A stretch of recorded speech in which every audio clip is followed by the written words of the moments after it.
తెలియకే చేశాను. నిజంగా తెలిస్తే మాత్రం అసలు అట్లా చేసేదాన్ని గాను. నిజంగా చెప్తున్నాను. నాకు అస్సలు తెలీదు మీరు చెప్పేదాకా. అసలు ఏం జరిగిందనంటే మొన్న ఒక వీడియోలో నేను చికెన్ కర్రీ చేశాను గదా!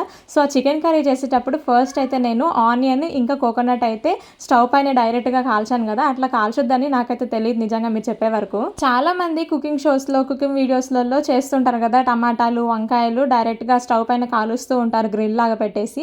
సో, కాల్చొచ్చేమో అనుకోని నేను కాల్చాను గానీ నిజంగా నాకు తెలీదు అట్లా డైరెక్ట్‌గా కాల్చొద్దు అని. నేను ఆ రోజు ఆ వీడియో కోసమే అట్లా చేశాను గానీ రెగ్యులర్‌గా అయితే అట్లేం కాల్చను. ఆనియన్ గానీ, కోకోనట్ గానీ మసాలా కోసం రెగ్యులర్‌గా అయితే చిన్న చిన్న పీసెస్‌గా కట్ చేసేసి ఒక కడాయిలో వేసి ఫ్రై చేస్తాను.